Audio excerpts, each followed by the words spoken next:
Thank you very much, everybody, and welcome to the council meeting for February 2023. Could I just remind people to have their mobile devices turned on to silent or vibrate, please? Thank you. Right. Welcome to those in the gallery tonight. No doubt we'll get some questions. Okay, item 1 on our agenda tonight is the recording and live streaming of council meetings. I shall get the CEO to read the following statement. Thank you. All council meetings are filmed with both video and audio being recorded. Video is focused on a specific area, however audio from the entire room is captured. In common with all narrative during council meetings, verbal responses to congratulations, obituaries and question time will not be recorded in the written minutes. By submitting a question, you consent to your question being read aloud at the meeting. The reasoning behind recording council meetings is to hold us more accountable and to improve the transparency of council's decision-making to our community. The full meeting is being live streamed on council's YouTube channel, which is Alpine Shire Council, and will also be available on the YouTube channel shortly after this meeting. Thank you, Mr. Jeremy. Right, item 2 is the acknowledgement of traditional custodians in recognition of all people. Please stand. Alpine Shire Council acknowledges the Taungurung peoples as the traditional owners of the land on which we are meeting today. Council also acknowledges all of the traditional owners of the wider lands of the area known as the Alpine Shire. We also acknowledge those people who have contributed to the rich fabric of our community and strive to make wise decisions that will improve the quality of life for all. Thank you.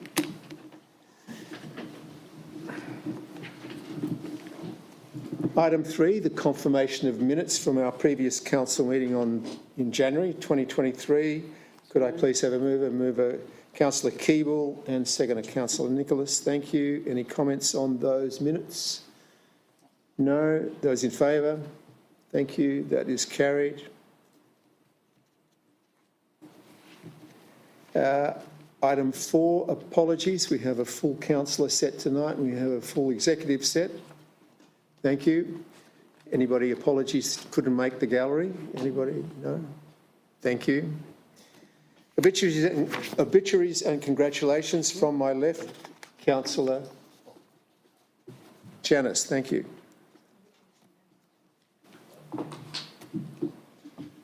Just one brief congratulations, and I know one Councillor Prime will expand on this in relation to Dedarang races. I want to congratulate Councillor Prime for her participation in the Dedarang races and on the fashions of the day. She presented herself with all the other young ladies up there, but unfortunately she needed a farrier because her shoe came off and we couldn't get a farrier for her, but anyway, there's no horses. So well done, Councillor Prime, to you and being on the committee for that. Good on you. Councillor Hughes. Thank you. Big congratulations to representatives from Bright, Harrietville, Wandillagong and Paulpunka Primary Schools who actually went to Wangaratta yesterday to represent Alpine in the swimming sports. It was just over 30 students from our area, which is really promising to see, and we've got 9 progressing on to Shepparton tomorrow as well. So big congratulations to all the staff, the families that were able to make that happen for all those students to give them that opportunity. So thank you. Thank you, Councillor Hughes. Councillor Keeble. Thanks, Mayor Forsyth. Obituary for Peter Hull, who passed away, and so we just remember him and his family he's left behind. Peter was a fairly well-known character in the Upper Kiewa Valley and probably in other areas as well. So we pay our respects. Thank you. Councillor Nicholas, thank you. Nothing from me tonight. Councillor Kelly. Thank you, Mayor. Just on the last day of summer, I wanted to congratulate the Rotary Club for another great season of the water slide in Bright at the River Pool and the terrific funding that they redirect to our community through that activity. So congratulations. Councillor Prime. Thank you, Mr Mayor. So I'll follow on from what Councillor Janice said. So I've been on the Dettering Races Committee for a couple of years now, and we were dealt a bit of a blow on Friday where we couldn't actually race, and we were set and ready to go. So it was a bit disappointing, but congratulations to the committee who held a wonderful day anyway, and I do think the numbers through the gates were pretty good. And I love my op shops, but my $8 shoes let me down with a broken heel right before Fashions. So I might have learnt my lesson there. But no, big congratulations to the committee. Thank you to the community for getting behind it. It's really easy just to not show up to these things when you've lost the main event. And thank you to all the food vendors and just all the volunteers. There's actually an enormous amount of work goes into it. And it's kind of a relief it's over for another year, and we'll get back up and do it again next year. Thanks, Councillor Prime, and I can only reiterate Councillor Janice and Councillor Prime because I was present at the Dettering races as well for a period of time, following which I went to Mongans Bridge and to the Mongans Bridge Caravan Park, and they are celebrating the opening of a new amenity block and a playground, and I'll just comment very quickly that I have a lot of respect for the committee of the Mongans Bridge, the committee of management. And I think that's part of the lifeblood of small shires, these committees of management for these places. They managed to get funding through DECA, which used to be DEWELP, and also some bushfire money. So none of it came out of the actual Alpine Shire kitty, shall we say. Fantastic amenity block, and they've also got solar panels being put in, and they're putting in a battery as well so that all of the residents there can have power at night, so they'll be basically self-sufficient. So congratulations to them. Moving along. Item 6, declarations by councillors of conflicts of interest on any discussion matters tonight. Councillor Nicholas, you have a... I have a conflict of interest on item 8.5.2, a planning matter in Wollongong. 2. Oh, sorry. What was it? 8.2.5. 8.2.5, I'd better get it right. Thank you. Did you get that right? And Mayor Forsyth, I have Yes. conflict of interest in 8.2.4. 8.2.4. Thank you.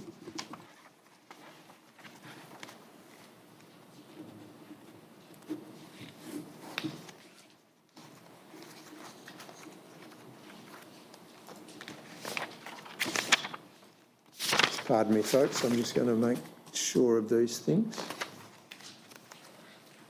We'll get there. Fine. Public questions. We have two types of questions. We have questions on notice, which are usually written in, and they have to be in by 5 p.m. on the Monday night prior to a council meeting. 5 p.m. Thank you. Basically limited to 2 questions, and we'd like them to be pertinent and not statements if possible. Written questions on notice are going to be tabled prior to questions from the floor, and I believe that there are some questions from the floor tonight, and I'll welcome those. So first up, we have a question on notice from Ms. Paula Hall, and it's regarding chemtrails. The question on notice is this: please explain why we are getting our skies and environment sprayed with chemtrails. If you do not have that information, please ask state officials in government, as they have data on the planning and execution of this geoengineering to manipulate the weather. This needs to be publicised and this practice stopped. I believe we do have an answer for this, and I believe Ms. Habercroft, our Director of Corporate and... what's the other one? Customer and community. Customer and Community. Thank you. Thank you, Mr Mayor. So Alpine Shire Council is not involved in any chemtrail activities, and we recommend that that person places their request with the Civil Aviation Authority or the Bureau of Meteorology to get some more information about what that might be. Thank you. And I believe that this is not the first time this particular question has been asked. Is that correct? So we haven't previously had a question on notice regarding this, but we did have another member of the community ask our customer service team, at which we offered the same response last week. Right. So if anybody is listening there and they are concerned, please, could you take Ms Havercroft's advice? Thank you. Mr Mayor, could we put that on the screen so that we know what, is that possible? That photo that was sent in?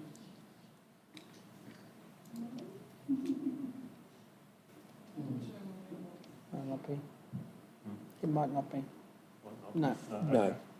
It may Sorry, not be Councillor loaded on Janus, there. it's not possible. Thank you for the offer, though, Councillor Janus. Right, now, questions from the floor.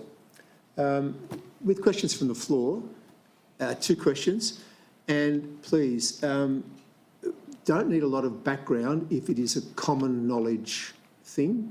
So this is not an area or a time to grandstand, if I can use that term, but please, if there are questions and they are pertinent, please just come to that dais there and state your name and you have questions, and I believe we have a microphone. Is that correct? Thank you. So could I please have somebody who would like to have questions from the floor? Yep, Mary?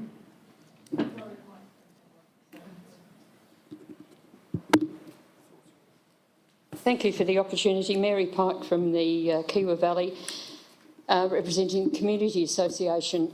This stems from a question I put to the Mayor in an interview with Alpine FM and is pertinent to tonight's agenda, and that is relating to the introduction of the FOGO process. The question was, it's being collected from us, but what happens to it then?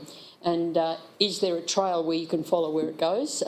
And hopefully it's just not going to end up dumped. That's the first one.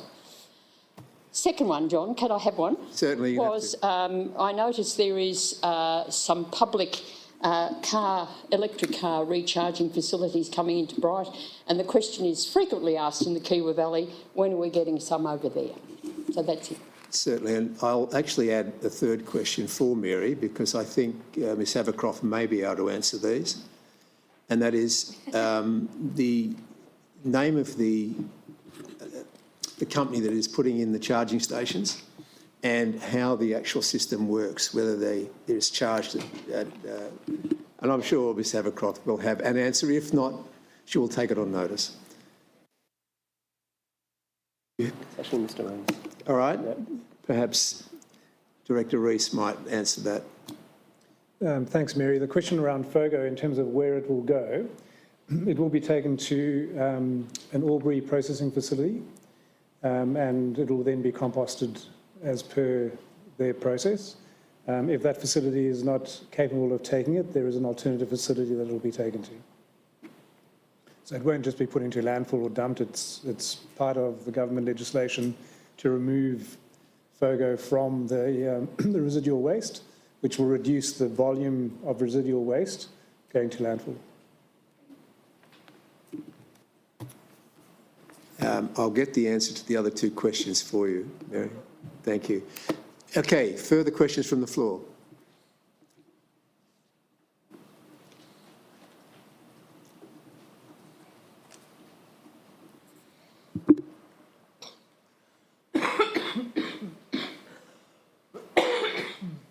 Excuse me. My name's Lawrence Brassard. My question relates to removal of trees at the entrance to Bright. My understanding and knowledge was that these trees are actually an avenue of honour, and each tree was planted to represent the fallen local during the war. Has any of this been taken into consideration with the removal of them? And will those relatives of those fallen soldiers be informed of the removal of this tree of honour? Thank you. Could I just get the CEO possibly to reply to you? Thank you, Mr Mayor, and thank you for your questions. I'm aware of the information circulating on Facebook that suggests this is an avenue of honour. We've got no evidence to suggest that's the case, but we'd love to hear that feedback if you have some information which suggests that's the case, and we'll take that into account. But at this stage, we're not aware that that is the case. We haven't seen any evidence of that. It is quite well known there used to be a sign actually stating but it was an avenue of honour, which has mysteriously disappeared in the last few years. As in regards to proof, as it is well known, the Shire offices were burnt down in the late 80s. So proof has gone, unless the RSL also has a record of this. But it is a fact, it's not a supposition. Thank you very much. I appreciate your feedback. Other questions from the floor?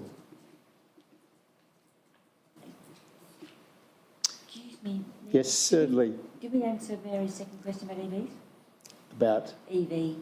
No, we haven't. I've said to Mary that I will get back in touch with her Oh, sorry, on that one. I wasn't paying Yep. attention, obviously. No. Well, I waited for the answer. Yeah, you're waiting for the answer. Can I just tease this one out a little bit further? Did you wish to ask any further questions regarding tree removal or not?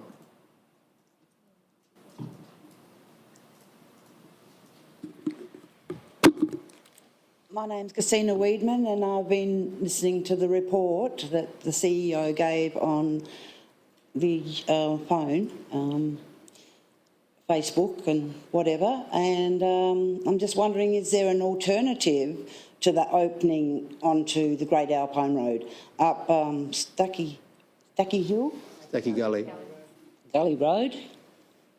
Is there an alternative to go through that direction? Thank you. Thank you, Mr Mayor, and thank you for your question. So the development plan that was approved in July 2022 shows 3 entries into the development from the Great Alpine Road. So it shows 1 in the current location where we've received a subdivision permit application. It shows 1 at Stacky Gully, and it shows 1 at the opposite end of the development up towards the Tower Hill Junction. So it has three access points off that development onto the Great Alpine Road. Thank you, Mr CEO. Look, with no further questions from the floor, we will move on with the meeting per se. Item 8, presentation of reports by officers. The Director of Assets, Mr Alan Rees. Thank you, Mr Alan Rees. The collaborative waste tender. Thank you, Mr Mayor. This report relates to Council's participation in the Resource Recovery Collective Hume, which is a regional collaborative tender for the collection, transportation, processing and disposal of curbside and transfer station recycled food organic and garden organics and residual waste across the municipality. By way of background, to enhance the buying power and achieve best value for money for ratepayers, Council joined the Resource Recovery Collective Hume for the collaborative waste and recycling services tender. And the services that were actually tendered was a combination of all of our specific services, which include curbside collection and transportation of recycled FOGO and residual waste, co-mingled recycling, glass and FOGO processing, residual waste disposal, residual waste and co-mingled recycling bulk bin haulage services from transfer stations, the supply and delivery of mobile garbage bins and the delivery of caddies, as well as the collection and disposal of public waste. There was a strong governance structure put in place, given that there were 11 local government organisations plus the new Alpine Resort Management Board participating in the tender process. And there were a range of objectives identified in what was wanting to be achieved through this tender process. The first was to encourage regional investment in people, sustainable infrastructure and innovative services, to achieve an increase in resource recovery while advancing a circular economy, maintaining a strategic focus in procurement and service delivery, embracing innovative waste service models, and to achieve best outcomes for the people and the environment. It was a publicly let tender. There was a long tender evaluation process. It was governed from a specific governance body to ensure that we met probity and procurement policy requirements. And just to confirm that the process that this followed is exactly aligned with Council's procurement process. There are a number of issues that are useful to take note of. One of them was that the tender was structured to be able to have each of those services tendered separately as separable portions to enable tenderers to select best value for money for their particular local government requirements. And the final outcome of this evaluation highlighted that Cleanaway was the highest scoring tenderer when combining price and qualitative score, and the most affordable for all services except for the residual waste disposal, for which Veolia was the highest scoring tenderer. So going through where the opportunities were and looking at our operations, we also identified some savings. One of them was to change the configuration of the large waste skips at the Mount Beauty transfer station, which resulted in a cost saving of $50,000. An area that is still to be resolved is the contract start date for curbside collection of glass, which is to be confirmed as Council is not yet committed to providing a separate curbside glass collection service. And Council is currently advocating for the option to instead provide a drop-off points for glass, which is the most cost-effective at present. These contracts, these services are aligned with a range of different contracts as per the recommendations, and the start dates for these services have been staggered to align with existing contracts that will be coming to the end. So not all contracts start on the same date. However, all contracts will be coordinated and aligned to finish on the same date so that we start to get alignment of contract expiries and commencement going forward. What's of interest to note is that the way we've calculated the expected costs is using existing actual data, so tonnages and volumes from our existing services, and then applying some anticipated changes in tonnages by the removal of FOGO. So by removing FOGO from residual waste, we anticipate an approximate 30% reduction in the amount of residual waste, which provides additional savings. In terms of the FOGO curbside collection service and the provision of the mobile garbage bins plus the kitchen caddies, we've used a total of 6,574 residences, businesses and other user groups that will opt into the service. So looking at it holistically across the Shire. The bins will be provided by the supplier at a fixed cost, and the caddies and the bin liners are still to be resolved as a next phase of the procurement. There are a couple of risks which have been identified. One of them is that there could be a slight delay in the changeover from the existing service provider Veolia to Cleanaway as of the 30th or 1st of May. All that this will involve is the uplifting and removal of the bulk bins from the transfer stations and replacing them with Cleanaway bins, and we think we can manage that. The other piece is that in the tender process, Cleanaway proposed a 6-month rollout of FOGO and the preparation and the delivery of the bins.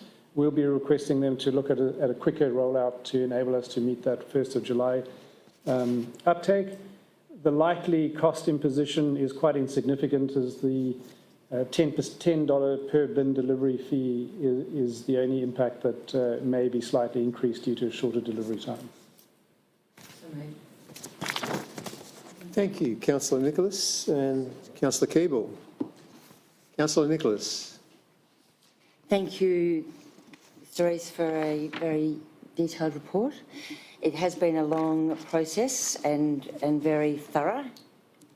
Councillors, for the people in the gallery and who might be listening, had to actually go through some training to be part of the collaborative process to be sure that it was kept private. And I think it's come up with a really good outcome for us in terms of best value cost. I also like the 7.7 years plus an option for another 7.7 because that reduces the effort and time we have to put into renewing the tender into the future, and we have got a good basis to go forward. The other thing I just wanted to point out is it's not just a reduction in waste volume that decreases the cost, it's also a reduction in the CO2 equivalent emissions because of the waste volume, because we're going to FOGO, which is a great thing for our greenhouse gas emissions across the Shire. So well done to everybody who's been involved. Thank you. Councillor Keeble. I just want to thank the team for putting it all together. It does take a long time, and these contracts, the cost of those contracts go on to our residents in our rates, and the prices that we've got are commensurate with what we've had previously. So that's terrific. The FOGO is to be introduced throughout the state. So it's good to see. There's been some good savings there, so well done for the team. I mean, it is a fair chunk of our Shire's finances, so thanks. Well done. Other councillors? Comments? Councillor Janus. Thank you. Just in relation to the glass, I wanted to clarify that if I could, please. So at this point, we're not having a standalone glass recycle bin. Is this a requirement from state government that we have the glass and that we're trying to get a better outcome for that collection? Is that correct? Thank you, Councillor Janus. Yes, that is correct. So we're in the process of lobbying with state government to provide a more suitable solution than passing those costs and obligations onto council. Are we able to know how those negotiations are going at this point? We are doing our best and we'll continue to lobby. We're also part of a number of other, a group that are having the same discussions, so they'll be ongoing. In the meantime, we have the price for glass if we were to go down that path as a separable option, so we understand what that cost will be, but we think that there's a better solution that can be achieved by maintaining the recyclables being processed at a processing facility rather than being passed on to council. So I'm assuming that if we have the scheme where the deposit scheme, then more people will probably use that than put their glass into a bin. Or is that not connected at this point? These are not connected matters at this point. Right. Okay, thank you. Just a quick question on that glass. It's a state requirement, as Councillor Janus mentioned. When is the requirement due, though? Is it 2027? 2030. Through you, Mayor, 2030 is the requirement. 2030 is the requirement to have glass out. Right, so we've still got 7 years to work on it. Right. I've got one other question, though, and you mentioned that the caddies that were going to the houses were going to be separate from... Will they be out in time for the 1st of July? Yes, the plan, they will be out. Thank you. Plus the bin liners. Thank you. Any other questions from councillors on this? Yes, Councillor Kelly. Thank you, Mayor. I always think about the 3 Rs when I was elected, and rates, roads and rubbish, and that is local government domain. It is our bread and butter, but I also reflect that state government plays a huge role in all 3 of those Rs. So the rates are capped by our state government. The roads are very much shared with the state authority, and that is very much the case on a particular road of interest to some in the gallery tonight. And rubbish, again, a state requirement to introduce a FOGO service, which really our objective is to make it as efficient and as environmentally effective as possible within the means of living in a regional shire where many of us do compost or feed the chickens or otherwise. So always bear that in mind in both levels of government elections, perhaps. But my question is, Mr. Rees, just noting the bulk haul and disposal contract there, where will be the disposal location for the haulage of our residual waste? Thank you, Councillor Kelly. The commingled and FOGO is due to go to Albury. certainly, and the commingled as well. The recyclables, the bulk haulage of residual waste from the transfer stations and the curbside residual waste will go to Shepparton.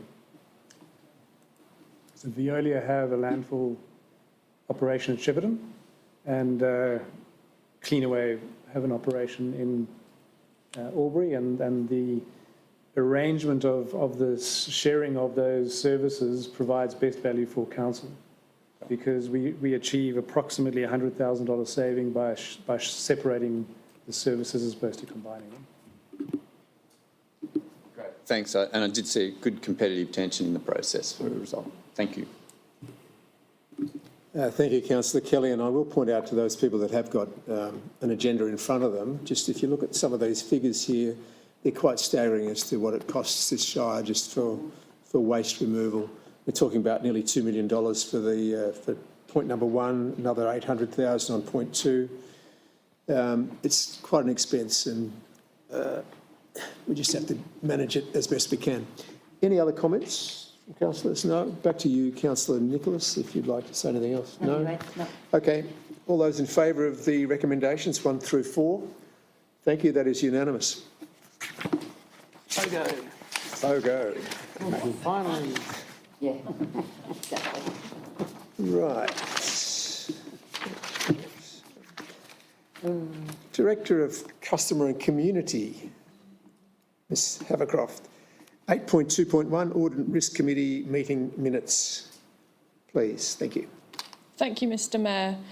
So just a point of clarification before we kick off. So in the minutes, you will see that the recommendation is that council receives and notes the unconfirmed minutes. Those minutes are now confirmed. The Audit and Risk Committee met last Friday, where their minutes were confirmed at the meeting. So it features twice in the report, once here in the recommendations and once within the context of the whole report. So I shall make those amendments when we pass and carry. Thank you. So this will become... Could I have a mover and seconder for this, please? Councillor Kelly, Councillor Prime. Councillor Kelly? Nothing, Councillor Prime? No, nothing from me. Right. Having been moved and seconded, would you like to make those changes as you have? Thank you very much. Mentioned. Thank you. Any other comments from councillors? No? All those in favour, please. Thank you. That is carried. 8.2.2, Quarterly Performance Report, Council Plan. Again, Ms Havercroft, thank you. Thank you, Mr Mayor. So this is the quarterly performance report ending the 31st of December 2022, and the recommendation this evening is that council receive and note that report. This quarterly report sets out the achievements against the council plan for the period from the 1st of October till 31st of December. And there are some notable achievements within that are worth highlighting under each of the strategic drivers. So we've continued to successfully get endorsement for our Reconciliation Action Plan, and councillors may note that came to council meeting in January of this year to help those under the strategic driver for those who live and visit. Strategic driver 2 for a thriving economy, facilitation of events delivered continued with additional funds allocated to support the events in Dedarang, Myrtleford, Mount Beauty in line with our event strategy. And also that councillors may recall that we carried forward events funding from events that were cancelled as a result of COVID, so that the fund there was rather large this year, so that's been a success. Strategic driver 3 for a bold protection of our future. The design of 5 new solar installations on council buildings was completed, with the installation planned for the rest of 2023. And that's part of our climate action plan to deliver our facilities in the most environmentally sound way that we can. Strategic driver 4 for the enjoyment and opportunities of our lifestyle. So for many of the councillors who were involved in the community engagement, there was an intensive community engagement programme relating to the land development strategy. So that kicked off with 4 community reference groups, 1 technical reference group, multiple landowner meetings and a community survey which received over 230 responses, in addition to doing community pop-ups at the markets across the Shire. Strategic driver 5 for strong and informed leadership. Following the launch of Council's My Alpine online portal, customers are successfully logging with Council their customer queries, and as of a couple of weeks' time, you'll also be able to put in your events permit application as well on My Alpine. So the range of facilities that are available in there is growing, which is a good success. So my recommendation this evening is that council note. Thank you, Councillor Nicholas. Councillor Hughes. Councillor Nicholas. Thank you, Ms Abercroft, and for everybody who's delivered the council plan. It is a very comprehensive and aspirational plan, and I think the people in the field do a really good job at getting some of the things happening. I wanted to pick up in particular the walks and trails guides because I think they're exceptional and they really work well. And I did mean to bring some in, but I forgot. Apologise. And also something that isn't in this part of the plan but is in the deeper part is the dish pig and its arrival. And I know the muggers who do the wash the dishes at the Bright Market are really excited. They washed the 300 mugs roughly last market. So they're looking forward to, and I forgot to do that, and congratulations. So they're really looking forward to getting a hold of the dish pig and working with that. So it's really good to see that happening because it's been a long time coming. Probably about 4 years ago or so that we started talking about it. So well done all. Thanks. Councillor Hughes. Thank you, Mr Mayor. I think reporting back on the council plan like this is really good. There's a lot of information that comes out, a lot of things to filter through for the general public. It's also a nice reminder for us to know and to keep track of, and knowing that these things do continue behind the scenes, because we get discussions and continued discussions here in our briefing sessions, and the hard work that's behind these. And I think that, you know, when it comes to council, there are so many things that people go and point the finger about things that aren't necessarily going right. But it's really important to remember the good things and the things that do roll out that are here to benefit our community. And I think that just needs to be reminded to everybody that there are so many things that council do to support us as a community. And if it didn't happen the way it has, then we would be noticing it far more. So I think being able to grab the council report on a quarterly basis and run through what it is, I think it's very important that people start reading these documents and being across what it is that's actually happening behind the scenes to make this town and this Alpine Shire an area that we all choose to live. So I just wanted to point that out. There's so many great things here in and amongst so many more. Thank you, Councillor Hughes. And just following on from that, Ms Overcroft, these are good news stories. Are we publishing them anywhere? Yeah. Thank you, Madam Mayor. Madam Mayor, thank you. It was going to happen eventually. Yes, I know. Mr Mayor. So in addition to this evening, when we can talk about them and celebrate them, there'll also be a release from the communications team around the reports that are presented this evening, of which this is one. Thank you very much. Good. Any other Apologies. councillors would like to say anything on this? Councillor Kelly. Thank you, Mayor. Ms Havercroft, just one question. In the performance report, in strategic objective 4.2, there's some KPIs around our planning process. And, you know, just reflecting on the offer of an apology at the last council meeting around our planning performance so far. I know there's an IT glitch there at the moment, but it'd be great to get that data up and inserted there as soon as it is available for people to see how things are tracking. Thank you, Councillor Kelly. You're right. So the data that's not available at the moment is our PPARS data, which shows our delivery against the statutory 60-day delivery timeframe. We haven't been able to get that data for some time. We have introduced a new computer system on the 6th of February that went live. So from that point onwards, new applications are going into that, and data migration is occurring once we are assured of the data quality into that system, at which point we should be able to get the PPARS. I don't want to give you a date because I can't assure that right now, but there is a lot of people working very hard to ensure the data migration is a success so that we can start reporting, because we want to know what those numbers are too. Thanks, Ms Havercroft. Thanks, Mayor. Any other comments? No? I guess, no, thank you, Councillor Nicholas. In that case, we shall put this recommendation to the vote. Those in favour? Thank you, that is carried. 8.2.3, Budget Report Quarter Review. Again, thank you, Ms Havercroft. Thank you, Mr Mayor. So in a similar vein to the performance report that was in words, this is the numbers and the budget report, so the same quarterly period to the 31st of December 2022.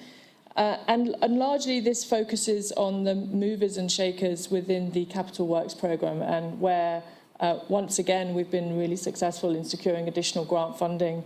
So at this point, the key driver of the increase in our budgeted surplus is a forecast additional grant income of $3.1 million. Which takes our full year surplus to 7.3 million, which is 1.8 higher than the budgeted surplus of 5.5 at the start of the year. But as ever, there is some things that have increased from both the income side and also our spending side. And that is coupled with a deferral of some of our capital projects until next year. You'll recall there was a council report some months ago setting out early the projects that we believed we wouldn't get to this year. So rather than under-delivering those spaces, we've moved them into subsequent years. And that results in quite a lot of movement within the quarterly budget and where we're forecasting for the end of the year. The grant income is detailed in the report, but it is interesting in the places that it's been coming from. So we are slowly delivering against all of the bushfire recovery funding that we received, and different funds are coming forward. So there's increased money for the Great Valley Trail, there is council flood support funding, there's Yak Vic Future Proof Programme funding, there's funding for the Rural Council Transformation Project, which is related to the computer system that I was just referring to in planning. There's extra funding for supported playgroups. So a real range of different types of grant income that's coming forward. But we've also seen an increase in our materials and services charges. Contracts are becoming more expensive, and some of the delays are a result of it becoming increasingly hard to find people to carry out that work, both internal resources and contractors on the ground to do that work. So that's how we arrive, with all the ups and downs, at an increased surplus by 1.8 million up to 7.3 million. So this evening the recommendation is that Council receives and notes the budget report of the quarterly review for the period ending 31 December 2022. Thank you. Mover, seconder. Thank you, Councillor Kelly and Councillor Keeble. Councillor Kelly. Thank you, Mayor. And just a compliment to the finance team at Council for continuing to prepare timely and tight budgetary reports. There's some macroeconomic factors here in terms of struggling to resource and get resources, particularly on capital works, and I think we should expect more of that to play out as both inflationary pressures continue for the rest of this calendar year, and indeed the backlog of work growing as we head into the next financial year. If you are like me and you do peel through the balance sheet, something I asked at the Audit and Risk Committee last week when they reviewed this, we have only, and I say only, but we only have $300K or $298,000 of cash and cash equivalents in the balance sheet. I panicked when I saw that because I thought that's not too many payrolls and other things, but the financial assets there, it's sitting at a much larger number. Most of those are sitting in term deposits and also cash at hand, and quite callable. So I had a quick illiquidity panic moment, but that is not the case. There is liquidity to our organisation. Thank you. Councillor Keeble. All right. As read. Any other comments, please, from councillors regarding this? We're noting this. I'll just make two observations, one question, and that is energy efficient street lighting, which has expenditure increase of $427,000. Is that relating to the installation of more efficient street lighting? Is it the installation cost? Thank you, Mr. Mayor. So it's actually a carry forward from last year, where there was a delay in the delivery of the hardware, which has now been installed. Okay, thank you. That's the reason for the increase. And yes, it is more efficient. Yeah, it will be more efficient. It will save us money. Correct. Good.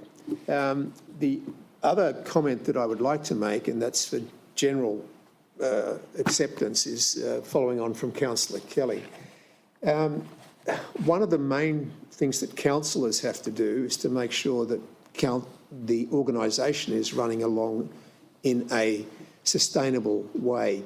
And one of the ways we do that is by looking at these budget reports, and it's very important that we get across these. So, as Councillor Kelly has said, congratulations to the team for giving very concise and up-to-date reports that we can actually understand. That's the other thing, because we're not accountants, but we do know if, as Councillor Kelly said, if you only see 237,000, we know we've got a wage bill of probably more than that per week. Then we might have some queries or some qualms. However, thank you, Councillor Kelly. No other comments? Then I will put this to the vote. Those in favour of this recommendation, please. Thank you, and that is carried unanimously. Thank you. 8.2.4, I believe we have a conflict of interest. Councillor Keeble. Councillor Keeble is leaving at 5:47.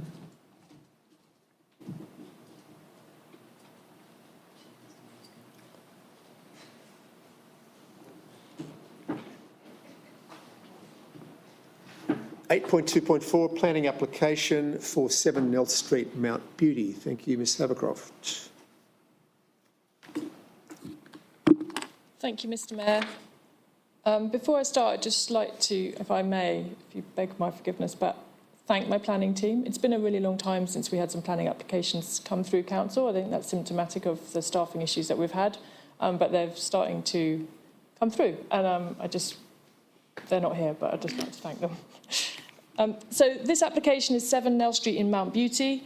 It is land restricted for recreation facility and more commonly known as a gym. So the gym will provide for small group fitness related classes twice a day. The maximum number of staff on site at any given time will be 2, and the maximum number of patrons on site at any given time will be 25. In addition, the class sizes can be no more than 15.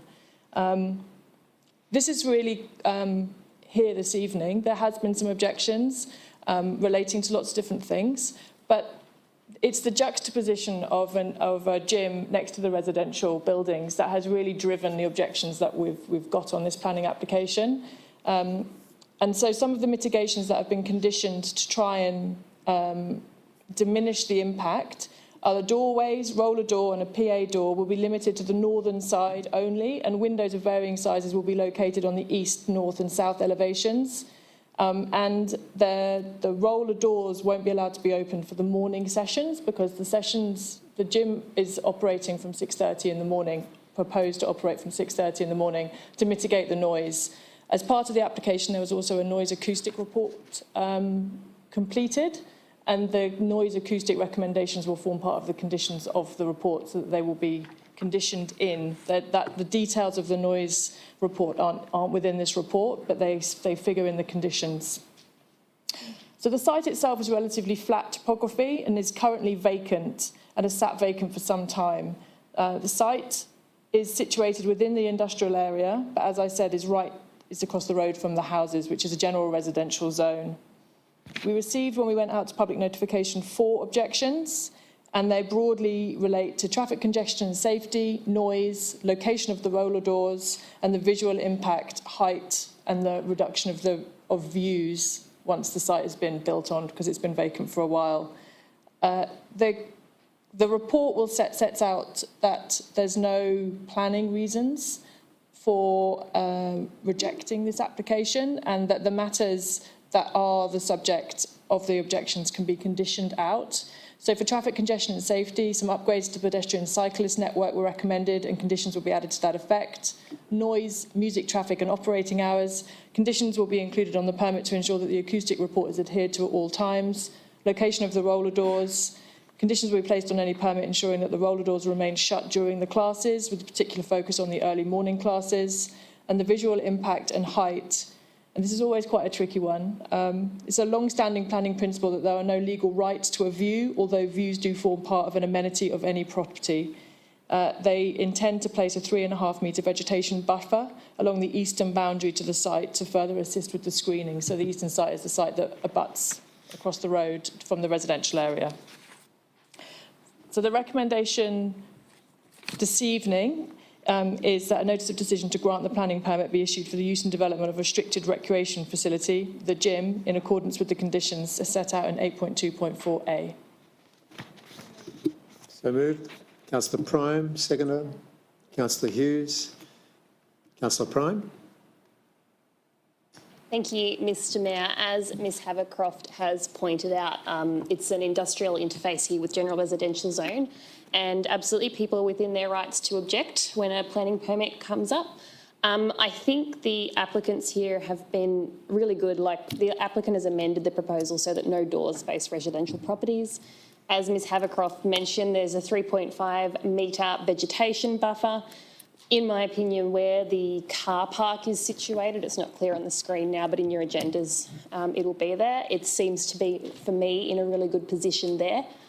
And I absolutely get the concerns and the objections, but I think here that the applicants have done a really good job at trying to make this as appropriate as possible.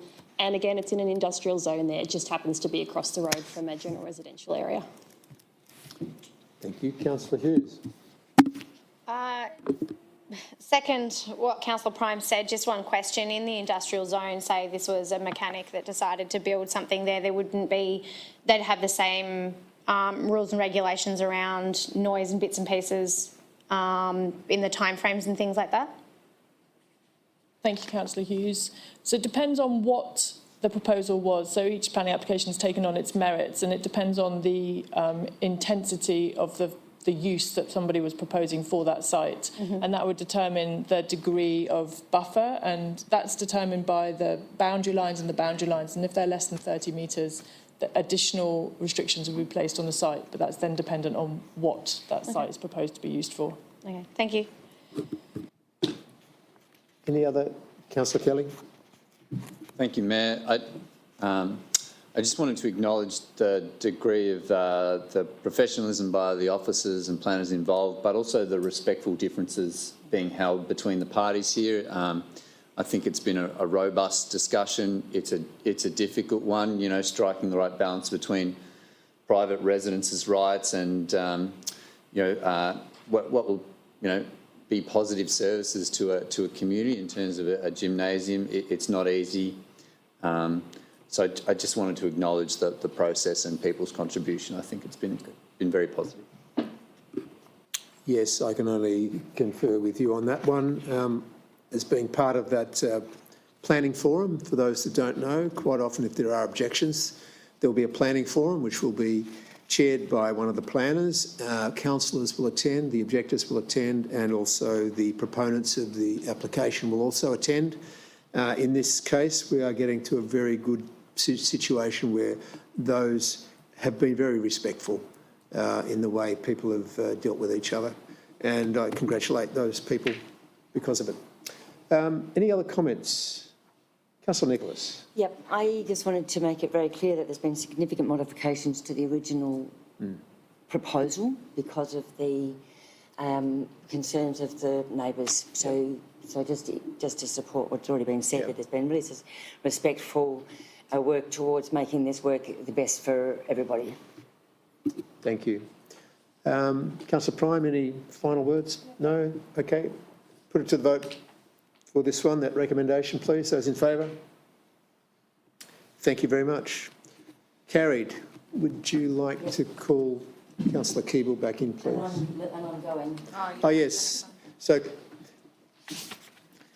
Councillor Nicholas is leaving at 5:55 and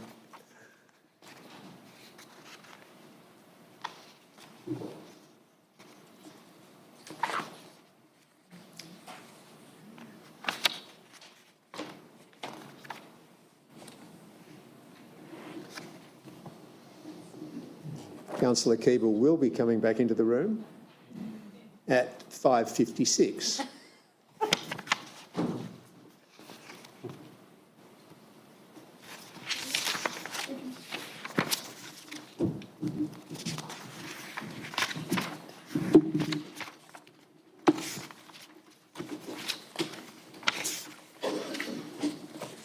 (8.2.5) Planning application 148 Centenary Avenue, Wandillagong.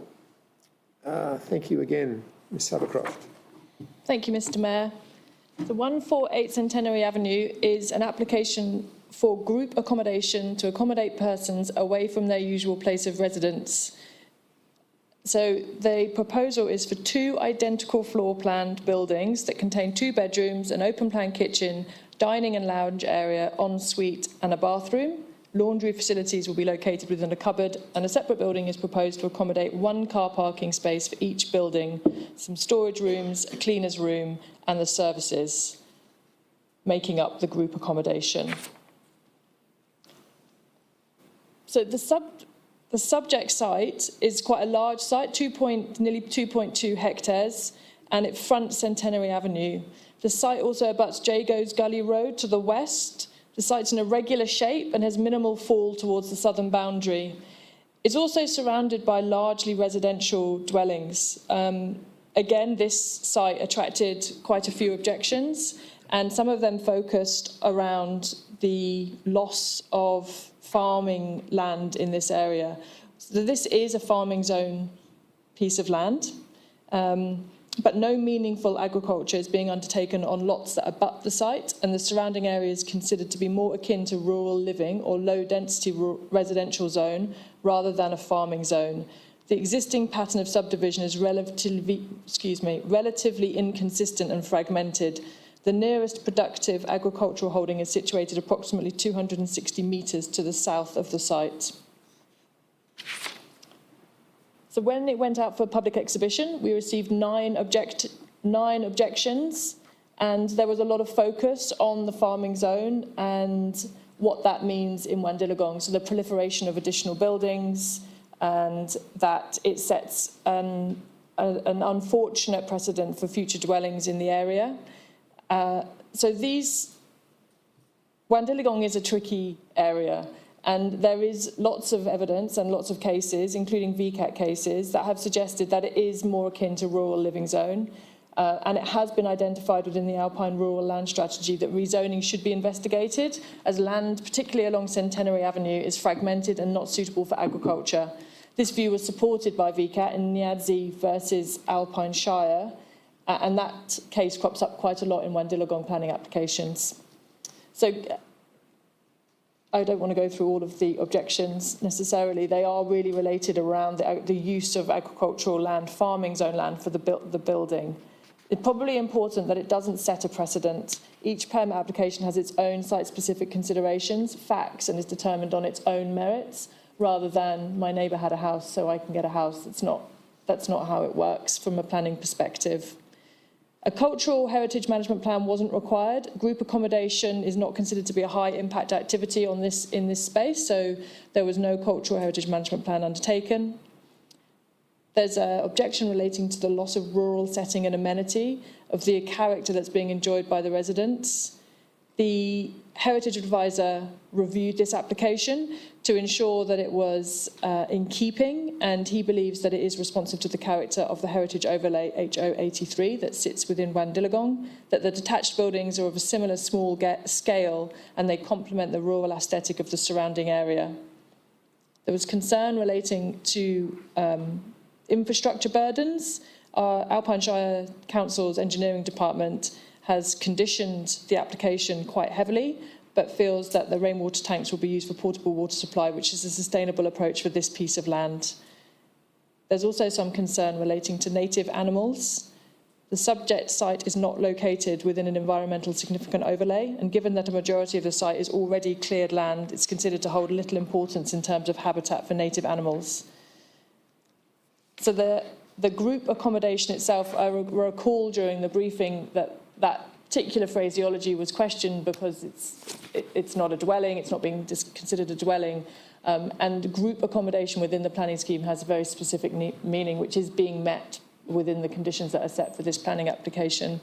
So the recommendation this evening is for approval for the group accommodation, for the use and development of group accommodation in accordance with the conditions outlined in 8.2.5A of this report. Thank you. Could I have a mover and seconder, please? Councillor Janus. Councillor Prime. Councillor Janus. Thank you, Mr Mayor. Thank you, Ms Havercroft, for the presentation there.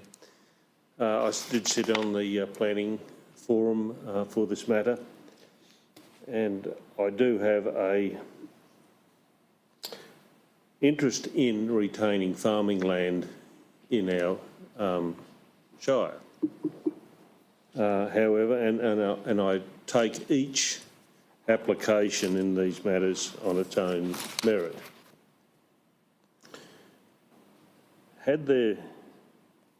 There's a house, an occupied house on the site, which is part of the original farm with a large shed, and I'm familiar with the surrounding areas in there. This is a small parcel of land that hasn't been used for agriculture for a long time, but still has the propensity to be used for agriculture. It's not an area where you could do broad acre farming or anything, that's for sure. But nevertheless, I feel this is a tasteful addition to the area, councillors, and it also sits with some similar applications that have come before us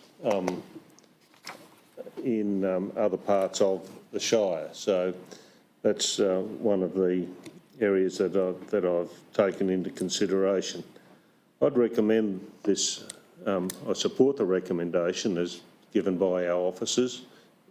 I've had a look at the CFA recommendations because Wandillagong is in a high fire risk area, and there are no objections from the Country Fire Authority in relation to this. From the drawings anyway, they appear to be reasonably well designed and in keeping with the nature of Wandillagong, as per the advice from the Heritage Advisor. So I support the recommendation as presented to Council. Thank you, Councillor Janus. Councillor Prime. Thank you, Mr Mayor. Thank you for the report, Ms Havercroft.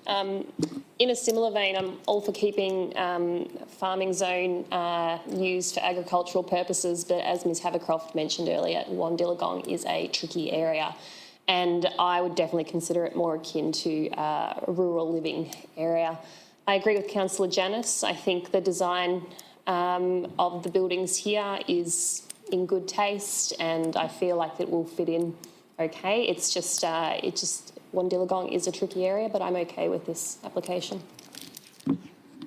Thank you. Other councillors? Councillor Hughes. Thank you, Mr Mayor. A couple of questions on this, if I could please, Ms Havercroft. If there's group accommodation being put on this property, is there a restriction as to how many more can be also placed on this property, or is it an application-based process? Thank you, Councillor Hughes. So any further development of this parcel of land will require additional planning permits. So this is just for the site, as you can see on the plan, the 2 houses with the central carport with services.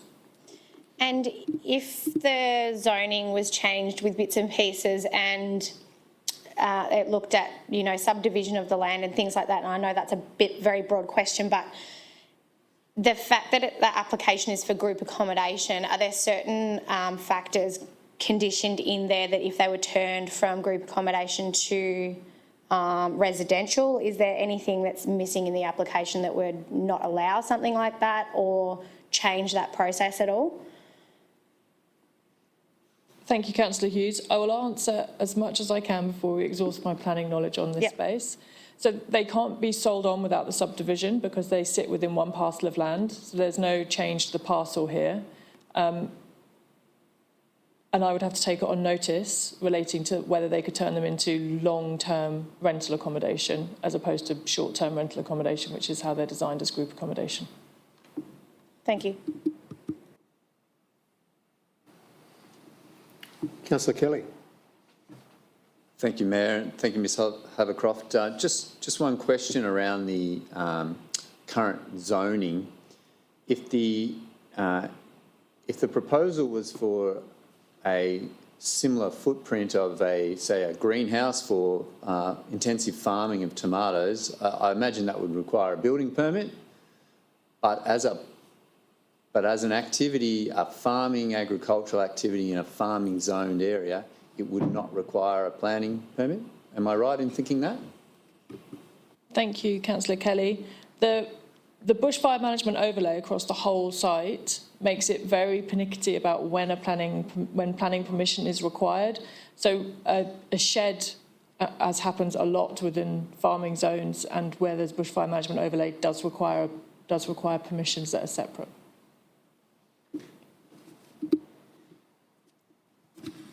Councillor Keeble. Thanks, Mayor Forsyth. The subject land, an area there, looking at the map, the further one, the green map, and there are lots of parcels and lots of residents in the area, and it's in the farming zone. Is this area in Wondiagong part of the land development strategy that we're doing? And will we... Yeah, answer that one first. Thank you, Councillor Keeble. So the land development strategy didn't focus on Wondiagong at all, although we took feedback relating to Wondiagong, and that feedback will be used as part of a review of our rural land strategy in due course. No, perfect. It would be, it's not the first time we've had, planning permits like this in Wondiagong on farming zone. It'd be good to clean it up at some stage. You see, is what I'm getting at. Thank you, Councillor Keeble. Many people wouldn't disagree with you. I just have one comment, and that is thank you for explaining the legal terminology of group accommodation. My question relates to if it wasn't an application for group accommodation, but just a building, would it have got a Guernsey or not? Thank you, Mr. Mayor. I can't tell you. I don't know, because it would really depend on what that proposal was and then its planning assessment. Right. I wouldn't want to speculate. Okay. And the other point, and you may be able to answer this, I'm not sure, that is following on from Councillor Hughes as to whether any more, I would have thought that the site is, because it's only 2-point-something hectares, any more accommodation on there would have been limited by their septic systems, I would have thought. Thank you, Mr. Mayor. So there are quite a lot of conditions relating to their wastewater management on this site, because it is tricky in most of Wondiagong, as it is in quite a lot of our small areas that aren't on. And as you said, storage. it's flat, so nothing kind of flows away. There. Yes. Right. Any other comments by councillors? Could I take this to the vote, please? Those in favour of the recommendation, please. Those against? Thank you. It is carried, though. Could I call for a division, Mayor? You can ask for a division, of course. Thank you. Those in favour of this motion, please. Noted. And those against this. Noted. Thank you very much. The motion is still carried, or the recommendation is carried. Could we please get... Thank you very much. Thank you.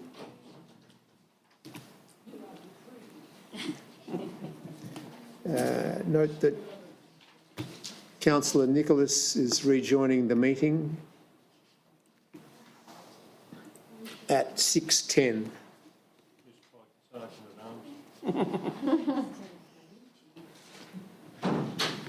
And we thank the Sergeant-at-Arms, Ms Pike.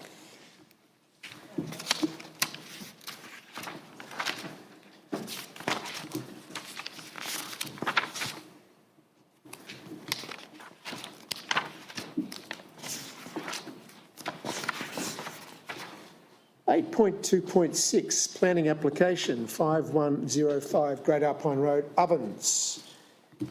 Thank you, Ms Havercroft. Thank you, Mr. Mayor. This is a planning application for a 4-lot subdivision and the creation of access to a Transport 2 zone along Happy Valley Road.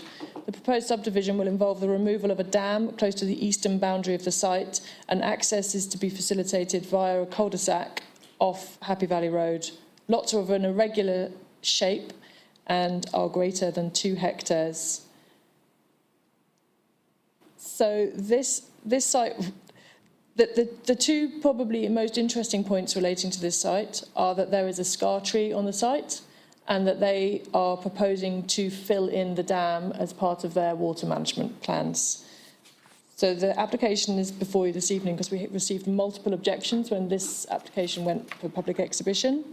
And the grounds for those related to privacy, safety, water inundation, agricultural potential, heritage significance, and that it's out of character. I'll focus on the water inundation relating to the dam. So the proposed infill of an on-site dam will create excessive water inundation on the subject site and damage the agricultural viability and access way of neighbouring property 82 Ovens Road. There has been substantial dialogue over the proposed infill of the dam between the planning officers, the engineering department and the applicant regarding principally the inundation of the subject site itself and the adjoining lot. Engineering has provided a specific condition related to the drainage of the site which will ensure that inundation is adequately mitigated and that the dam can be filled in. And the other one relates to the scar tree, which is the heritage significance. The proposal does not give regard to the historical agricultural use of the site. And, okay, I apologise. So this one relates to the use of agricultural land. So the only codified heritage control on the site is the cultural heritage overlay, which has been addressed by the inclusion of a cultural heritage management plan, which does address the scar tree and its preservation. But planning is unable to consider the historical usage of the site as a family farm in relation to this subdivision. There was quite a lot of correspondence relating to the historical farming nature of this, the families that have farmed that land for a long time, but they're not part of the planning scheme for us to consider. It's not in a farming zone, it's already rural living zone, so the subdivision is what we might expect in that area, and the sizing of more than 2 hectares is not dissimilar to what is around it in the immediate vicinity, that triangle between the Great Alpine Road and Happy Valley Road. So the recommendation before you this evening is that a notice of decision to grant a planning permit be issued for a 4-lot subdivision in accordance with the conditions outlined in 8.2.6A for this evening. Could I have a mover and a seconder, please? Councillor Janus, Councillor Keeble. Councillor Janus again. Yes, thank you. I'd like to ask a question first before I speak to the matter.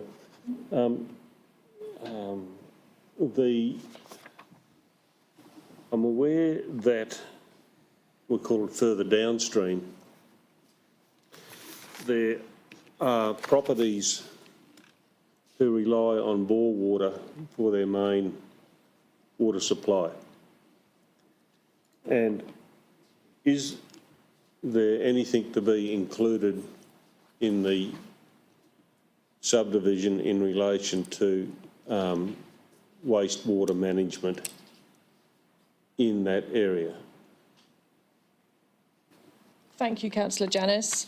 So yes is the short answer. There's extensive conditions within the conditions to the planning permit as proposed this evening. They can be found in 16 through to 20, including easements that are required on the land. And those are our engineering department drainage conditions to mitigate both the land. So when I've been referring to the lot, that's the lot unsubdivided and its neighbouring lot. So that is the lot that is further downstream, yes. Yep. So the engineering department have considered those as part of their conditions to prevent inundation or runoff on that land. I'm actually specifically referring to septic systems or like there.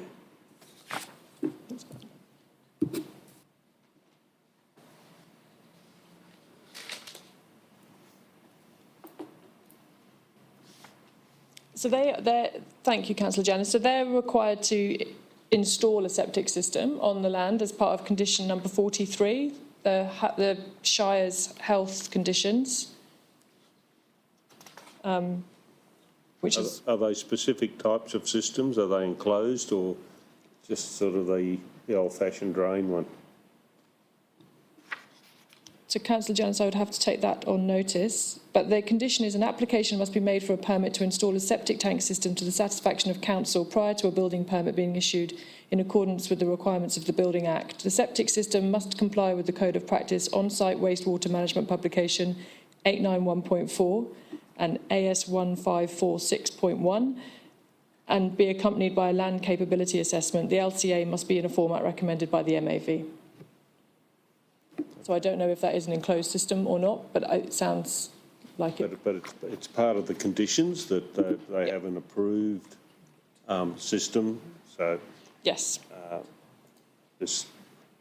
I'm conscious of the sensitivity around this, not necessarily in this application, but by neighbouring properties and their water sources. This piece of land is rural living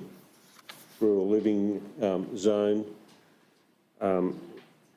The water runoff under the conditions is to be addressed by a proper drain that leads back into the Happy Valley Creek, and approved no doubt by Vic Roads because it'll go under one of their roads there, so that should clear most of that.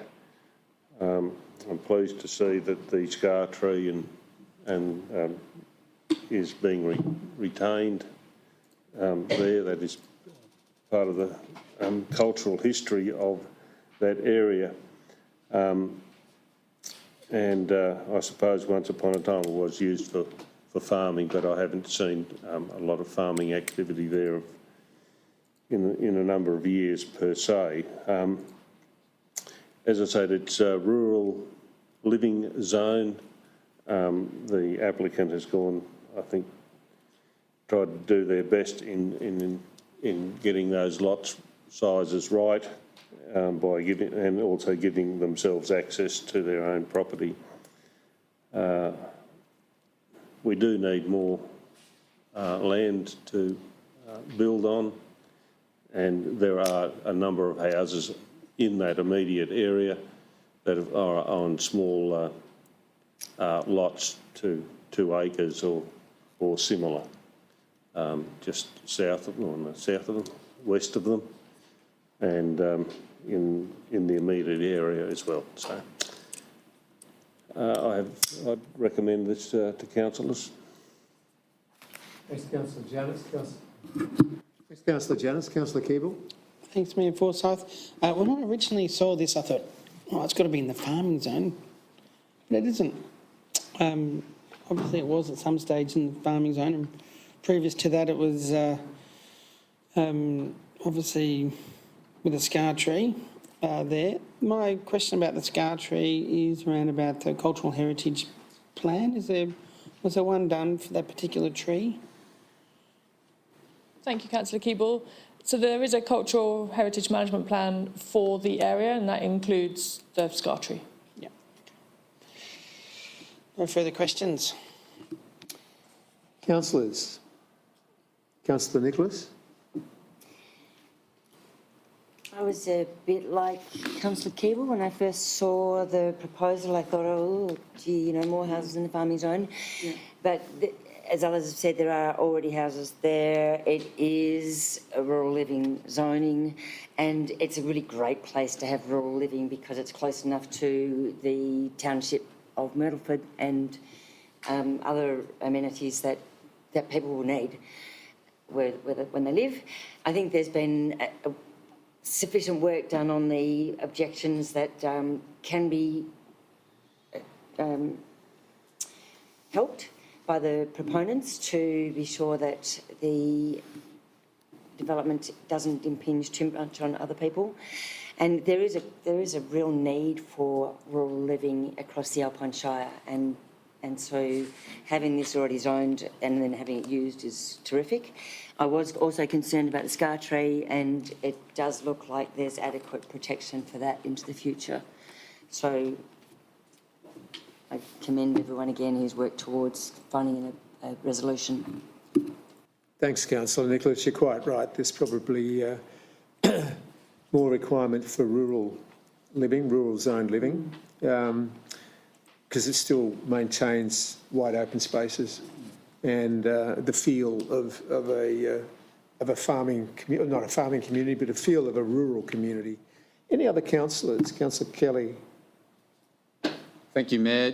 Just to add, from a bushfire risk perspective, there's a lot of egress and opportunities to evacuate and safe passage. So I think some additional housing in that area is safely accommodated from that perspective.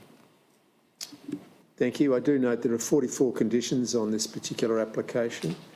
That's one of the things that always amazes me sometimes. We've had up to 60 and 80 conditions on some of these things. So just in order to comply with some of those, it is a mountain to climb. Councillor Janus, any final comment? Thank you. I shall put this to the vote. Those in favour of this planning application? Thank you. We are unanimous on that.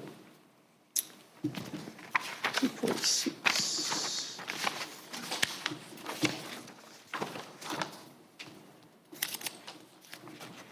Item 9.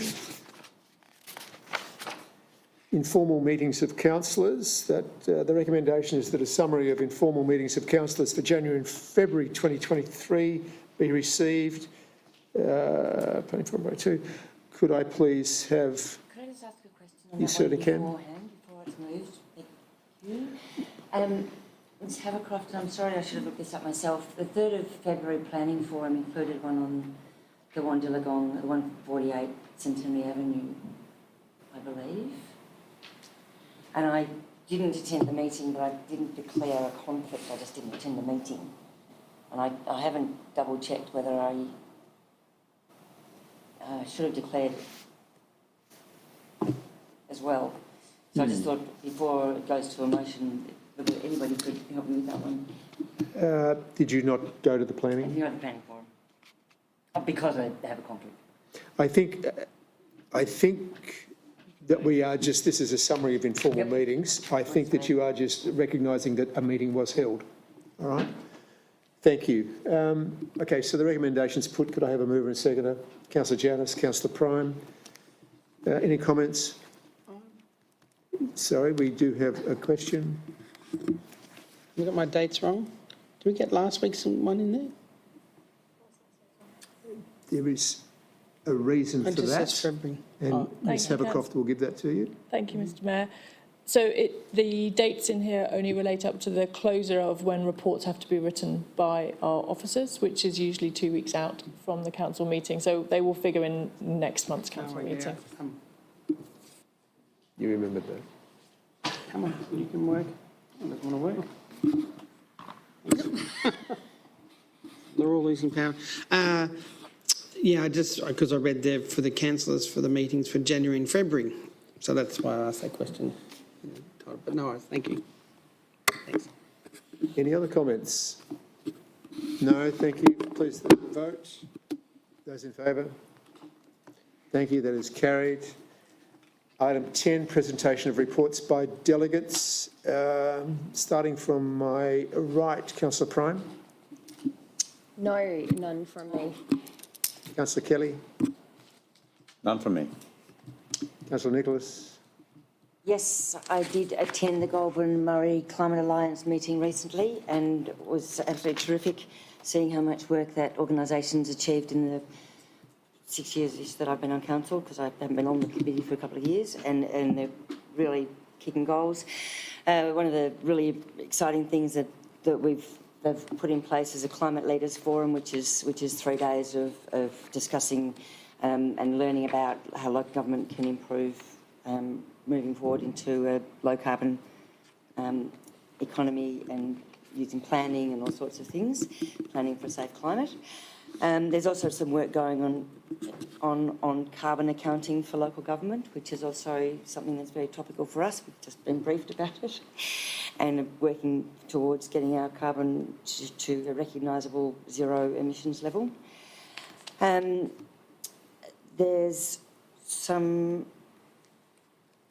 other work going ahead on sustainable subdivision framework, which is also really relevant to not just the Alpine Shire, but most of the shires in the region, because there's a huge push to increase the number of people who move into the country and who build houses.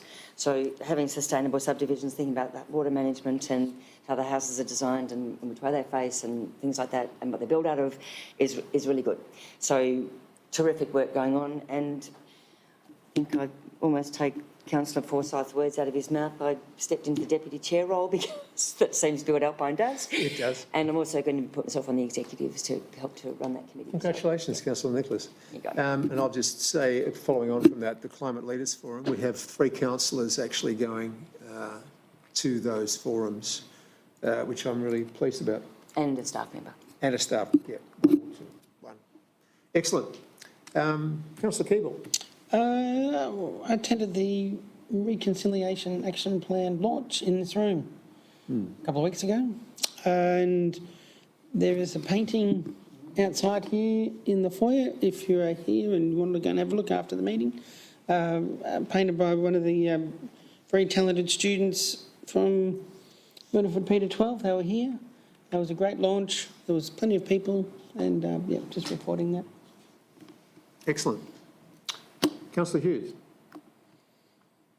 Thank you, Mr Mayor. I am on the board of Alpine Children's Services, and obviously up for discussion was the renovation and extension of Alpine View here in Bright, which is obviously showing and allowing more room and space throughout that centre. But one of the things that does continue to pop up, although there might be more space, there has to be staff to accommodate that space as well, and that's forever changing atmosphere with people coming and going, but still calling out for staff to care for our little ones here in the Ovens area. So just making a point that, you know, there's everyone's trying to accommodate the move throughout the rooms and different bits and pieces, so to bear with them. But if there are new people in our area that might be interested or have a background in this area, to definitely pop up and go and see them, because it is, you know, in order to accommodate those extra people, we need somebody to look after them as well. So just wanted to make mention. Thank you, Councillor Hughes. Councillor Janners. Yes, thank you. Look, it's an event that's occurring tomorrow, and it's part of the Alpine Resilience Partnership, which I chair, but I won't be there tomorrow, so there'll be a step-in chair. But I just want to point out that the Inspector General for Emergency Management, Mr Tony Pearce, is appearing there to speak in relation. It's an opportunity to discuss progress with implementing recommendations from his inquiry for the 1920 fire season. So it's great that he's come up to the area and will be available for some discussion and questions in relation to that. And I think he might be meeting with some community members later in the day as well. That's it. Thank you very much. I attended what's called a round table last Friday in Wangaratta with Dr Helen Haynes, which all of the LGAs that are in the Indi electorate attend this, the CEOs and the mayors. It's a great time to actually benchmark ourselves, I find, against other small rural shires. So there is a part of that meeting is where each of the shires talk about what's happening in their patch. Dr Haynes also talks about what's happening at a federal level and where we can actually get assistance from her. In particular, last week was NBN and the fact that a lot of the NBN work money that was sent out from the federal government has been pushed into Wodonga and Barranduda. And she was just mentioning that the southern part of Indi, which isn't really us, but that is a major problem at the moment still. It's very good. We have fared exceptionally well following the floods. Talking to our friends from further south, they and even Benalla. Benalla are facing a very, very large bill for trying to resurrect their roads post-flood. They're not state roads, they are council roads, and they do not have the money unless they can get some grant money to fix them up. And one of the big pushes at the moment is to build back better, are the three words that are being used. In the past, state funding quite often has said replace like for like, which if it gets washed away today and you replace it and it gets washed away again tomorrow, that's a bit silly. So build back better, so if it gets washed away today, tomorrow it's still going to be standing there. So that's my comments on that. Next in line is item 11, general business, and I'll start with Councillor Prime. Yes, just one quick one. I thought I'd give a plug for this weekend's Mount Beauty Dragon Boat Club holding a Dragon Boat Festival. So that is on Saturday from 9 till 12:30. So even if you're not a member, get down and have a watch. It's a lot of fun, actually. So you might even be tempted into trying it out. So I recommend everyone go for a look. Thank you. Councillor Kelly. Thank you, Mayor.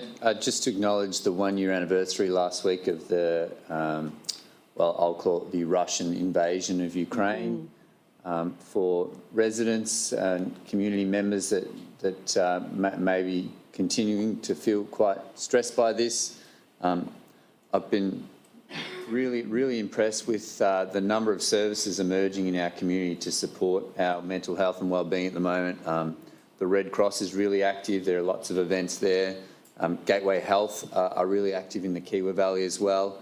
And even the Australia Post have some terrific resources and availability for some services as well. So if these things are troubling you, there are lots of ways to find some support. So we are here for both sides as well, because people don't necessarily choose a side just based on their history. Thank you.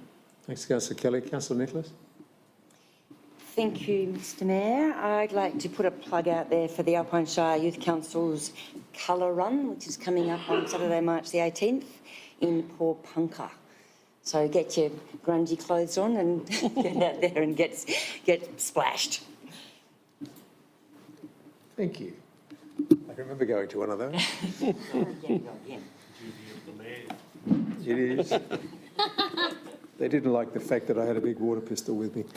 I was there, that's right. Councillor Keeble. It's a busy weekend in the Kiewa Valley this weekend with the dragon boats. There's the Enduro event and there's also the Conquestathon. So next week. This weekend. No, this weekend, yeah. Well, I hope so. I'm volunteering on Saturday for them. No, it's not on the long weekend. Can we have a look at a calendar, please, people? It's this weekend because I'm volunteering. No, they changed it to this weekend. Yep. 4th of March. Yeah, a lot of things going on. Yep. Thank you. Just Google it. Anything Yeah, I else? thought I'd raise that. And Any more general business? yeah, I Ms. do. Pike? I do. Thank you. The other one is just, can we have a update on the Toowoomba Caravan Park? I think the last time we had an update in here in general business, it was to be probably, I think it was opened in Easter time. Just wondering how we're going with that. Would you like that update now in general business, is or it would you like possible? it? Yeah. Only if it's possible, it can be noted on notice. Yep. Thank you, Director Rees. Thank you, Councillor Keeble. So works are progressing to get the caravan park up and running. The operator has stripped out the majority of the cabins. There are some significant works that have been uncovered that will cause some delay in the final fit out of all of the cabins. The road entry has been sealed, landscaping works are underway. The caravan park will be open for the Easter weekend. Bookings are at about 80% already for that, and 6 of the cabins are scheduled to be complete So not all of them, but 6 will be complete. So things are looking as though they're moving in a positive direction. And the weekend after Easter is when there will be a public opening event. There will be some dignitaries, the community will be invited to walk around and experience what it looks like and feels like. Great, thank you. Any other general business? No, I'm good, thank you. Councillor Hughes. Thank you, Mr Mayor. 2 things from me. One thing is that over the past couple of weeks, I have put out a notice on Facebook myself, just to remind people of respectful boundaries when it comes to us as councillors and staff here at the Alpine Shire. I am a community member just as much as anybody else. I'm a mum, I'm an employee, I'm a business owner, I'm part of school council. You know, I'm in and amongst it just as much as anybody else, as are the other councillors. And 9 times out of 10, when we're approached, we will talk to you about things. And if we're not in that position to be able to do that, we will let you know. But there's been some boundaries blurred where I've had people coming to my workplace and my home residence to be in contact and to discuss things. And I just put it politely out to everybody that, you know, there are certain boundaries to be respected. We all have communication channels, all of our numbers are listed, our emails are available. And as I said, when we're down the street, more than happy to talk to people when and if we're in that position to do so. So I just wanted to make that point here in this public forum as well. Like I said, I usually talk to people, but just not knocking on my front door would be preferable, thanks. The other thing is, I think we need to have a look at what it is that the Alpine Shire has to offer, and I have touched on this earlier today. As an example, friends and I, we're going camping at a caravan park only an hour away. We literally spend the entire time in the caravan park together as a group, and it's made me think about the whole, you know, holidaying in your backyard. You know, we've got a lot of people who live here in Bright that always have never been to Mount Beauty. You know, new people and families that have been here for 3-4 years and have never actually gone over to Mount Beauty and experienced what it has to offer. So what I'm actually trying to get across is that have a look at what's in our own backyard and the things that you haven't explored, because I've lived here my whole life and I can tell you that we're starting to create a bucket list of all the things that we're wanting to introduce our children to that we might have done but they never have, and starting to think about what that means for the likes of Mount Beauty with, you know, some of the struggles they might be having with the road closure and things like that. So really putting it out there to, you know, if you are going to be doing day trips, it doesn't always have to be, you know, outside of the Alpine Shire. We can and forever have things changing here in the Alpine Shire that I know I haven't even experienced in the last couple of years that I know are new as well. So just a gentle reminder for people to continue to explore the new things that pop up, because you will be pleasantly surprised with what you will find. Thank you. Well said. Councillor Janus. Just going on a little bit from what my friend to my right has said in relation to respect, and it's something I should have brought up a little earlier in actual fact, and I directed to our CEO that on behalf of councillors I want to congratulate the staff on going above and beyond their duties. I've seen, I don't comment on Facebook, I do, and social media, I don't comment at all, but I do follow certain sites. And I am disturbed at some of the commentary, disrespectful commentary toward staff at the Alpine Shire that comes up there, and I think, well, these people, our staff, don't deserve that, because I know the quality of the work that they produce from these buildings, and our outdoor staff who try very, very hard to keep our towns in a good condition, and so I think as a councillor, I'd like to endorse that the work of it that our staff do publicly, and I would ask people to respectfully make comments about anything, and if they do have an issue, I've got a phone, they can ring me, and I'll have a respectful conversation with them. I've got no problem with that, but I don't like seeing people hide behind a social media site. That's all I'll say on that. Yeah, thank you, Councillor Janus, and that was part of my general business tonight. Thank you, Councillor Hughes, for bringing it up. Engagement with councillors, if it's respectful, you'll have a respectful reply. As the mayor, it is simply a role that any one of us can actually have, and the mayor is that person that tends to be in the spotlight, as has happened with emails in the last 4 or 5 days. So I have responded to all of those emails except for the ones that were disrespectful.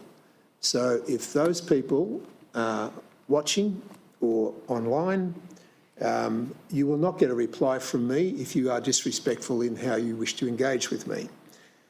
So thank you for bringing that forward.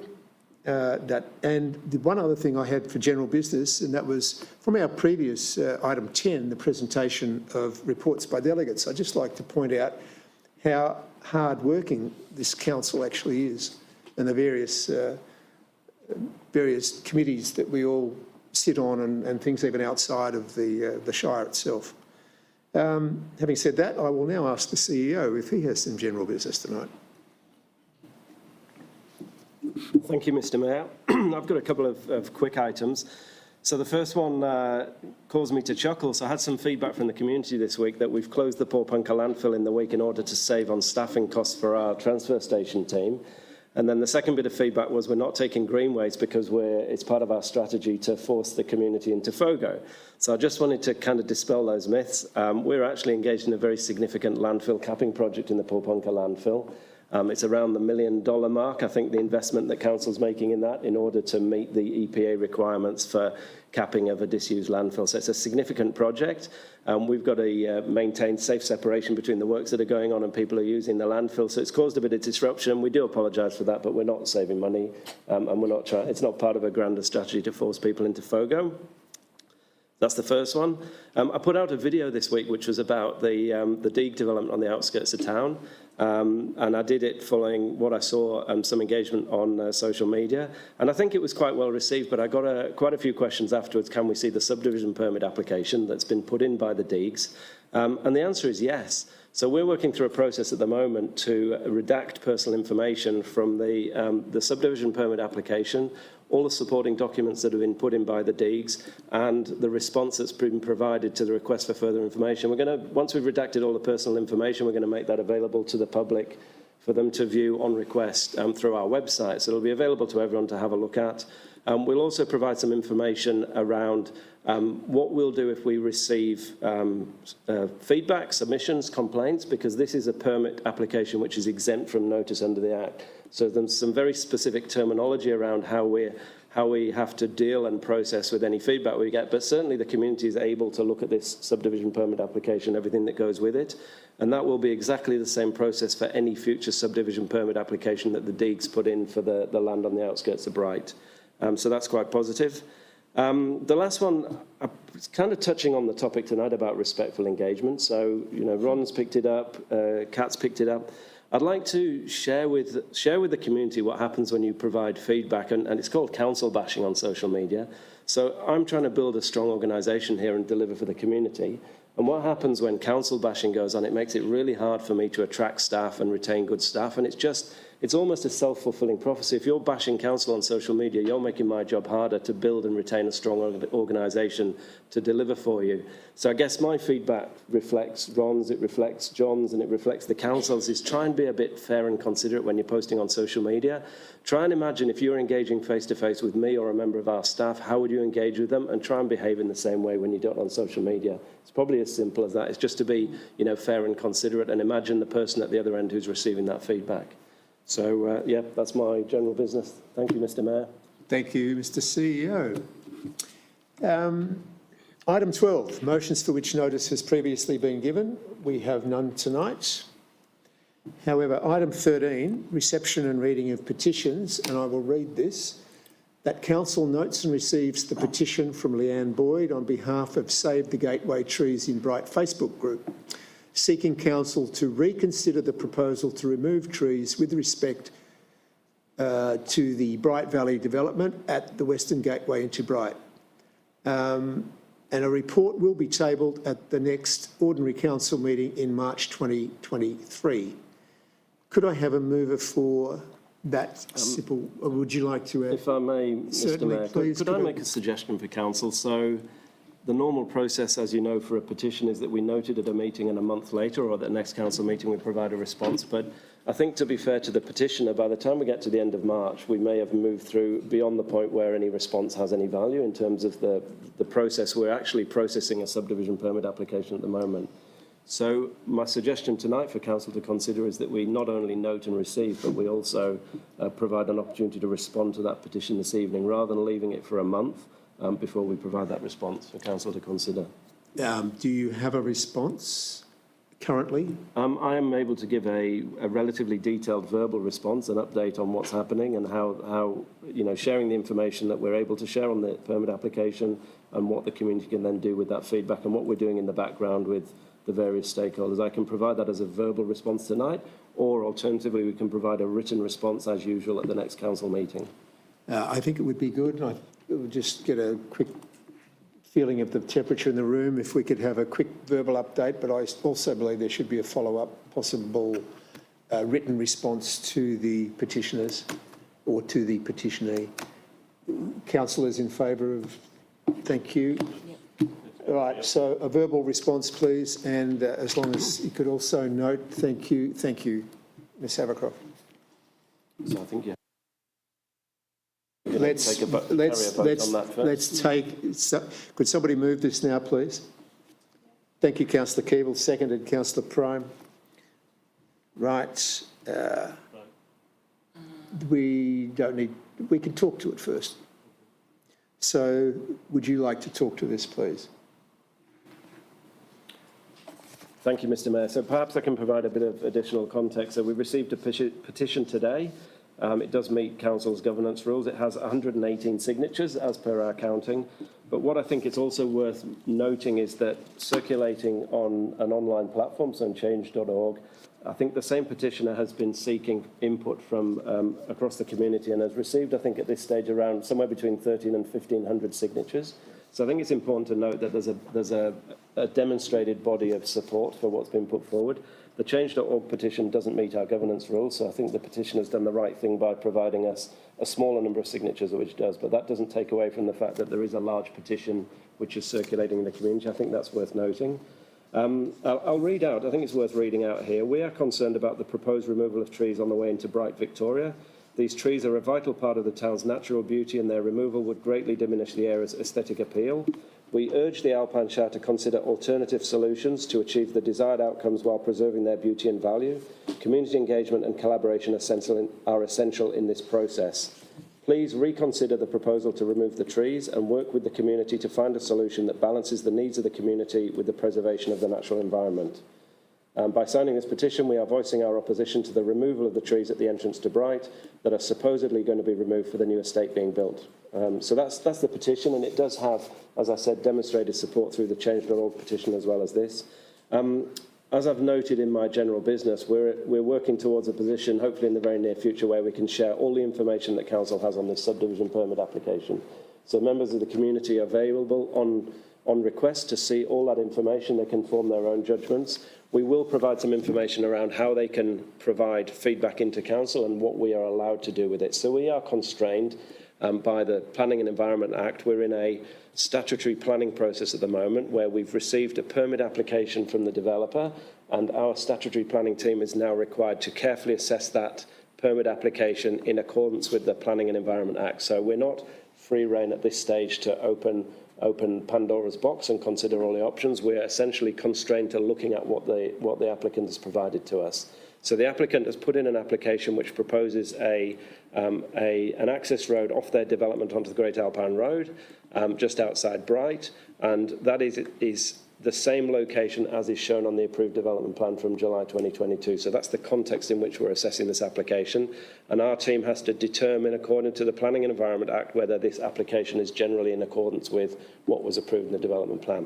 So I'm trying to frame this. We've got quite a few constraints on our side that we've got to work within now, because we're working within a government act. So there's legislation that's essentially constraining what we can do. Having said that, we're very well aware of the community sentiment around these trees, as is the developer. And we're working between the developer, Vic Roads, Department of Transport and Planning, and ourselves to try and find the best possible solution we can in that location that meets the various competing needs. So if I talk about competing needs, we've got to have safe ability for vehicles to get safely in and out of the development. So that's the key thing, and that's a key criteria that Vic Roads, Department of Transport and Planning place on us. We want to protect the amenity of that location on the entrance to town, so that's a key requirement, and that's actually reflected in the development plan as well. And the third thing is, when we look at the overall development and look at the circulation of traffic, we've got to put in place, or the developer's got to put in place, a plan that works from a traffic circulation point of view. So we're assessing the permit. We're very much aware of the community sentiment. We've seen it played out through social media, on the news. We've had letters in. We've had a petition in now. We understand that the community is very passionate about these trees, and we are doing whatever we can with Vic Roads Department of Transport and with the developer within the constraints of that statutory planning process. We're doing whatever we can to achieve the best outcome in that location. Thank you. Have you encapsulated some of that for a written response? Thank you, Mr Mayor. I'll get it off YouTube. Thank you. So, do any councillors wish to speak to this, seeing we have it before us? Any further comments, or Councillor? Okay, Councillor Prime. Did I stop? Did I No, you're right. Step up then? Sorry. It's everyone's right to submit a petition, and as our CEO said, there are certain governance rules there. So obviously, whenever one is done via change.org, it might not meet our requirements. So appreciate this going ahead. I'll reiterate everyone else's sentiments tonight, that everything about all the discourse with this be done in a respectful manner, and we are well aware of the community sentiment. It has not gone unnoticed. And very happy to receive the petition. Thank you. Councillor Hughes. Thank you, Mr Mayor. And just to also point out in these discussions that it's not 100% on council either. That needs to be made very clear. I suppose the running commentary from the keyboard warriors is council, it's council's fault, council shouldn't, council should. And it's not all council. So it's as Mr Jeremy has explained, it's a very, very large process, and what the team here and the discussions that we are having is to put the best foot forward for what it is that we need as the community. And I think that does need to be noted. Thank you. Any other comments? Thank you, Councillor Keeble. You got no thumbprints. It's not working. I could be wrong here, so I'm happy to be corrected. So Vic Roads manage that section of the road there. Is it worth the group that organised this petition to also send in some thoughtful words to Vic Roads? Respectful. Thank you, Councillor Keeble. Any member of the public, of course, is welcome to engage with Department of Transport and Planning, Vic Roads, as they are with Council. My view is that, so Vic Roads, Department of Transport are aware of this challenge. My view, however, is that any feedback provided from the community to Vic Roads cannot hurt the situation and can only help to demonstrate the strength of community support behind achieving a good outcome. So it's a really good suggestion. Good. Any other comments? Okay, so let's just go to the vote for this acceptance, the receiving and providing a response. I have one more question, sorry. I do apologise. Before we go to the vote, does that mean we don't need to come back to this next month? It's come out of it, yes. The written response will now be provided. Thank you. Are we right? Yep.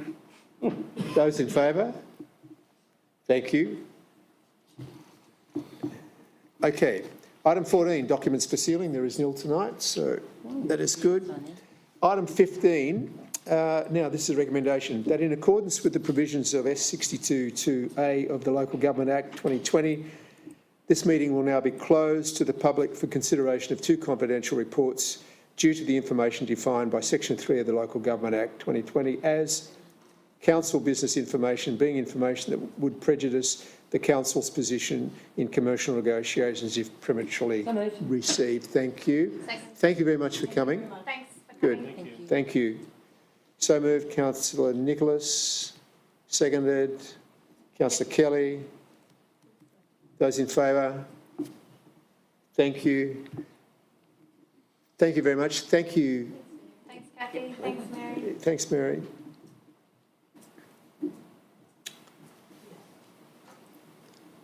I note that at 6:57 the gallery is clear. We can't finish the Off meeting. YouTube?